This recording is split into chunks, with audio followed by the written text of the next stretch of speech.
자금 출처 이제 추적을 해야 되는 거죠. 그거는 뭐 세무사님이 도와줄 수도 없더라고요. 그러면 만약에 소명 못하는 건 다 사전 증여로 봅니다. 금액만큼 상속 재산에 가산이 되는 거예요. 그러면 상속세가 안 나올 수 있었던 것이 나올 수도 있고, 네. 상속이나 이제 증여를 뭐 현찰을 받았는데 부동산을 샀다. 그게 굉장히 위험한 네. 거더라고요.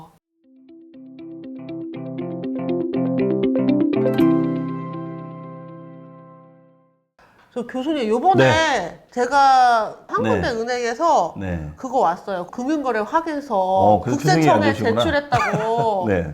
근데 왜 이게 왔지? 다른 은행에서는 안 오고 딱 그 은행에서만 왔는데 이게 제가 세무조사 받은 지 한 5년 됐거든요. 16년도에 받았으니까 지금 5년 된 거죠. 네. 아마 일단 세무조사를 이제 받았기 때문에 관리 대상 들어가셨던 거죠. 네, 저 들어가 있다 그랬어요. 네. 그 부분에 대해서 석연치 않은 부분들이 있으면 좀 예의주시해서 볼 수 있는 부분이 있거든요. 세무조사를 안 받았다고 한다면 뭐 큰 적은 없는데 일단 조사받은 경력이 있기 때문에 아무래도 일단 체크업은 돼 있겠죠. 그때 조사관이 그랬어요. 5년 내에 또 조사할 거다. 이제 일단락하긴 했는데 5년 내에 또 조사를 할 거니까 잘 주위에서 살아라 이렇게 얘기를 했었거든요. 아, 주위에서 살아라. 네. 아 진짜 무섭지 않아요? 네. 아, 주위에서 사셨잖아요. 일단 뭐 그 5년이라는 부분에 대해서 잠깐 설명을 드리면 왜 5년이지? 우리가 좀 어려운 법률 용어를 쓴다면 제척기간이라는 말이 있습니다. 이게 민법에. 그 제척기간이라는 건 뭐냐면 세금을 여러분들이 이제 신고를 하시면 사업을 하시는 분이다. 그러면 우리가 그 관할 구에 있는 사용업자나 이런 사업하시는 분들이 매매업자, 뭐 건설업 엄청 많으실 거 아니에요. 그럼 그분들이 매년 신고한 거를 매년 조사할 수는 없거든요. 그렇기 때문에 일정 기간 단위로 매출 규모가 큰 데라든가 아니면 좀 석연치 않은 그런 부분들이 있는 사업자 분들부터 조사를 해야 하는 거예요. 그룹핑을 보면은 이번에는 여기 A그룹, 내년에는 B그룹, 그 다음에는 C그룹. 그러다 보면 좀 시간이 많이 필요하잖아요. 그래서 기본적으로 우리가 5년 단위로 세무조사 나온다는 거는 한 5년 정도가 됐을 때 다 조사가 돼야 되는 거니까 보통 그것도 이제 매출 규모가 어느 정도 일정 금액 넘어갔을 때 국세청에서 또 관심 있게 이제 바라본 거였고 그래서 보통 이제 한번 조사 나오면은 5년이 지나면 또 이제 한 5년 정도 지나면 어떤 매출에 큰 변화가 있는지 없는지 갑자기 또 매출이 많이 늘었다거나 규모가 커졌다거나 그랬을 때는 이제 또 조사가 될 수가 있습니다. 네. 그때 세무조사 들어갈 때 아예 저는 상속세 탈세로 아예 이렇게 딱 찍혀서 나왔더라고요. 상속을 받았던. 아버지가 돌아가셔서는 상속으로 나오는 거래요. 그리고 살아계시면 증여로 나온다고 하더라고요. 그렇죠. 근데 저는 이제 아버지가 돌아가셨고 이게 써 있더라고요. 금액 저한테 받아가야 될 금액. 그럼 뭐 물려받은 게 많으신가요? 전혀 없었죠. 그래서 그거를 그래요? 다 소명했어요. 근데 10년 동안의 통장 거래 내역을 다 이제 은행 가서 얘기하니까 다 출력해서 주시더라고요. 네, 맞아요. 네. 그래서 이 물건은 여기서 이렇게 샀고 이거를 이제 다 만들어야 되는 거예요. 자금 출처 이제 추적을 해야 되는 거죠. 그거는 뭐 세무사님이 도와줄 수도 없더라고요. 제가 다 해야 되는 거예요. 그 말씀 좀 드리면요. 증여세 같은 경우에는 이제 증여받은 금액에서 배우자는 주거, 뭐 직계 좀비송 5천 이렇게 공제가 되는 건데, 근데 사실 상속은 우리 일반인들이 다루기 좀 힘든 분야입니다. 왜냐하면 가장 이제 실무적으로 이슈가 뭐냐면 상속 재산 가치 산정이에요. 그럼 이제 상속 재산이라는 것은 우리가 화폐로 표시할 수 있는 건 다 들어가는 겁니다. 땅이든 건물이든 예금이든 주식이든 승용차든 보험이든 다 들어갈 수 있거든요. 근데 우리 일반인 분들이 그런 거에 대한 가치 평가를 정확하게 해서 하기가 쉽지가 않단 말이에요. 특히 이제 말씀해 주신 분 중에 가장 상속세에서 문제가 되는 게 예금이에요. 그 예금 거래가 있는데 지금은 이제 안 되는데 옛날에는 차명 거래도 많이 있었거든요. 그러니까 차명 거래라는 것은 어떤 가족 중에 이제 이름을 빌려서 그 통장으로 이제 거래를 했다거나, 그러니까 뭐 일례로 이제 그 의사분께서 이제 돌아가시면서 이제 상속이 일어났는데 8남매 장남이셨어요. 그러니까 8남매 장남이셨는데 의료를 오랫동안 하셨으니까 통장을 동생들 명의로 통장을 많이 해놓은 거예요. 그래서 그거를 조금씩 동생들한테 뭐 돈을 주기도 하고 본인의 이제 현금 자산을 분산시켜 놓은 거예요. 그러면 이제 이런 부분들에 대해서는 돌아가시면 가족분들이 잘 모를 수가 있거든요. 그렇죠. 저쪽 계좌에 얼마가 있는지 모르겠죠. 그렇죠. 그러면은 그게 이제 언제 다 드러나는 거냐면 돌아가시고 나면 모든 예금 거래나 이런 것들이 다 체크업이 될 수 있도록 되어 있습니다. 아까 말씀한 대로 뭐 은행 가서 10년치 뽑아서 이제 이거를 사실은 굉장히 번거로운 작업이죠. 엑셀로 다 정리를 해야 됩니다.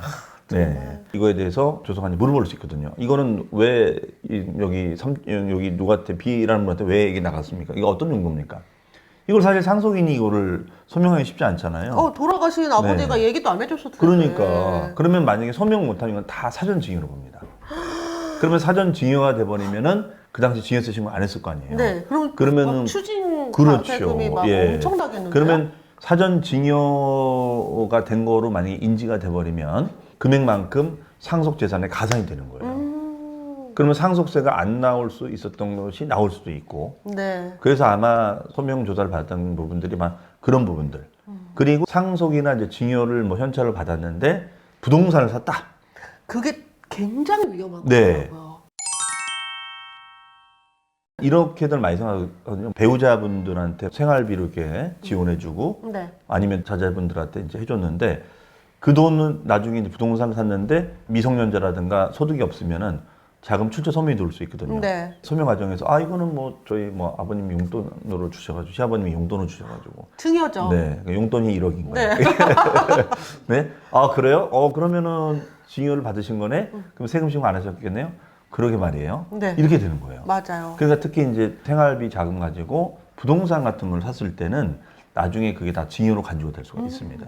이게 자금 출처를 우리가 경매에서는 제출하지 않아도 되지만 네. 국세청 세무조사 때는 다 출처를 증명을 해야 되거든요. 네. 돈이 안 될 때는 안 잡으러 오는데 네, 돈이 그렇죠. 되면 이제 잡으러 오신단 말이죠. 그때 그렇죠. 되면 그동안에 어떻게 내가 이 부동산을 취득을 했는지를 음. 통장 내역으로 증명을 해야 되는 거죠. 네. 그럼 어떻게 해야지 도대체 세무적으로 원활한 자금 출처를 제시할 수 있을까요? 금융거래가 빈번한다거나 예를 들어서 만약에 의심이 돼서 조사할 수 있는 기준들이 굉장히 강화되어 있기 때문에 1000단위 뭐 2, 3천 단위로 넘어간 돈이 갑자기 거래가 됐다거나 그러면 이게 다 그 전산망에 그 체크업이 될 수가 있거든요. 네.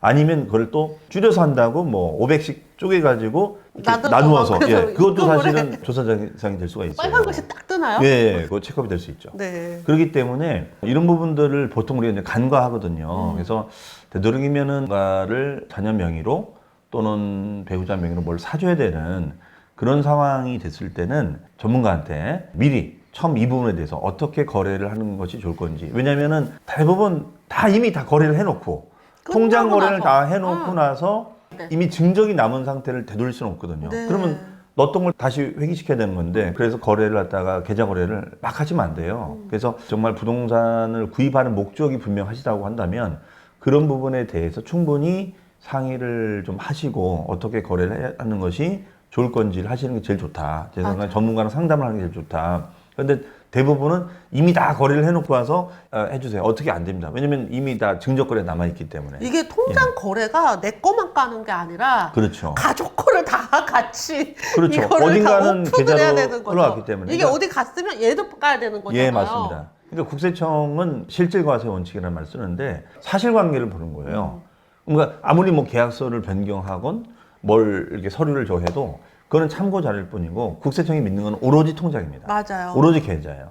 그럼 계좌는 숨길 수가 없잖아요. 이건 어딘가로 나가고 들어왔기 때문에 그래서 법인을 만들어서 하신다거나 아니면 큰 부동산을 구입한다거나 이런 거를 했을 때는 처음부터 여러분 전문가랑 상의를 하셔서 자금 거래를 어떻게 하는 것이 좋을 건지를 하시고 하는 게 좋다. 그래야지 가장 큰 예방이 될 수 있는 거고 만약에 이미 거래가 됐다고 한다면 계약 단계나 이런 단계일 때는 그 부분 가지고 상의를 하셔서 그럼 만약에 조사가 나왔을 때 이게 막 숨긴다고 될 문제는 아니거든요. 왜냐면 이게 거래는 숨겨지지가 않아요. 그렇죠. 이거 네. 통장 내역이 다 못 숨겨요. 예, 오픈되기 때문에 세무조사는 또 법률 용어를 좀 빌리면 자력 집행권이라는 표현이 있습니다. 네. 그러니까 자력 집행이니까 집행이라는 말 들으면은 무서운 말이잖아요. 이게 집행이란. 뭐랄까 범죄자 느낌이 네. 받는다 그럴까? 취조를 당하고 그렇죠. 뭔가 잡혀갈 것 같고 난 그리 큰 잘못을 저지르지 않았는데도 불구하고 네, 네. 뭔가 강압적인 그런 게 네. 있고 실제로 그게 많이 탈세를 하신 분들은 네. 더 강한 억압을 당하실 거 아니에요. 네, 그렇죠. 이게 굉장히 심리적으로 굉장히 힘들더라고요. 그렇죠. 일단은 심리적인 부담이죠. 뭔가 조사라는 단어가 조사를 받는다는 거잖아요. 내가 조사를 하는 거면은 오히려 네. 조사를 조사과로 올라가야 돼요. 네, 받는 거니까 굉장히 벌써 거기에 내가 위압감을 느끼는 거니까. 근데 그런 부분에 있어서도 이제 혼자 가시면 너무 힘드니까 세무 전문가랑 같이 우리가 마치 어디 뭐 경찰서 출두하면은 요새 변호사랑 같이 변호사랑 가잖아요. 같이 가듯이. 그분이 어떤 절대적인 도움이 되는 건 아니지만 그래도 전문가 옆에 있어주면 네. 내 말에 좀 항변을 할 때 어떤 세무적인 언어로 조사관한테 얘기를 할 수 있는데 보통 이제 일반 분들은 일단 가면 막 울기부터 하시는 분도 있어요. 난 억울하다. 아, 눈물 날 것 같아요, 진짜. 네, 난 네. 울진 않았는데. 네. 그러니까 네. 무슨 말을 해야 억울하지, 될지. 억울해. 그렇지. 무슨 말을 할지 모르겠고 네. 돌아가신 아빠가 뭐 어떻게 하셨는지 그걸 내가 어떻게 하느냐. 그렇죠. 이제 그런 부분 등등등. 근데 그거는 어떤 나의 개인적인 사유인 거고 조정하는 어떤 객관적인 거를 요구하기 때문에 당사자는 감성적으로, 감정적으로 이렇게 가게 되거든요. 근데 사실 이게 네. 서류상으로 다 증명이 돼야 돼요. 그렇죠. 그리고 이제 저희 아버지 돌아가시고 나서도 나중에 또 채권이 또 들어오고 그랬거든요. 네, 네. 그런데 이런 절차들을 생전에 사실 좀 준비를 해 두셨으면 얼마나 좋았을까. 그렇죠. 맞습니다. 이런 거를 우리가 이제 또 겪어야 될 일이고, 그럼요. 이제 앞으로 우리 자식들이 저보다 더 오래 살 테니 네.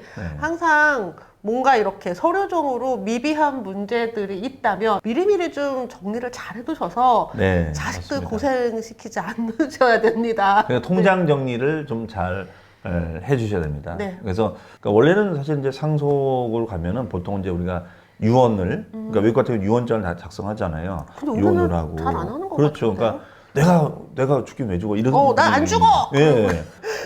유언이라는 장 자체가 어떤 그런 의미보다도 자기 삶을 한번 돌아볼 수 있는 내가 뭐가 있고 정리를 하는 거잖아요. 하다못해 뭐 정리라도 이렇게 좀 해놓으면은. 조사를 받지 않더라도 평소에 해놨으면 네네. 나 유족들에게 네. 굉장히 피해가 가지 않을 수 있겠다. 그리고 무엇보다 이게 안 걸릴 거라고 생각하니까 그러는 거예요. 맞아요. 근데 걸리잖아요. 그렇죠. 나는 괜찮겠지. 네. 세무조사 같은 경우에도 뭐 나는 잘했어요. 근데 항상 문제가 상대방이에요. 그러니까 기업들도 세무조사 받는 경우가 우리 회사는 잘했는데 상대방이 잘못해서 걸리는 경우가 많이 있습니다. 거기서 이렇게 네. 고구마 줄기처럼 이렇게 네. 나오는 거죠. 그러니까 이제 약간 뭐 사례를 들어드리면 우리가 양도세 규정 중에 이런 게 있거든요. 이분은 이제 1세대 1주택자신 거예요. 그러면은 이분은 이제 2년 보유, 뭐 종조 2년 거주니까 이분은 비과세 대상자인 거죠. 네. 거래가 잘 안 되니까 자 매수자가 나타나 이제 이분한테 제안하는 거죠. 내가 이거 그냥 계약금, 중도금, 잔금 이렇게 안 하고 계약금, 잔금 등기 바로 쳐주겠다. 자 대신 전 조건은 업계약서를 써달라. 그러면 이제 이분이 이제 화들짝 놀라겠죠. 아니요, 없으면 이거는 탈세 아닙니까? 아유, 선생님은 어차피 비과세인데 왜 탈세입니까? 어차피 양도세를 안 내는 건데. 그래서 사실은 이런 걸 많이 했거든요. 네. 근데 지금은 이게 걸리면 이분 비과세를 못 받아요. 네, 맞아요. 만약 업계약서자가 걸리면은. 그러면 이제 이분이 그러겠죠. 아유, 안 걸립니다. 저는 안 걸립니다. 그런 분들이 꼭 걸려요. 그쵸. 네. 본인은 잘 했는데 상대방 때문에 걸리는 경우가 많아요. 그래서 예단을 할 수가 없습니다. 그러니까 나는 그래도 피해갈 수 있겠지.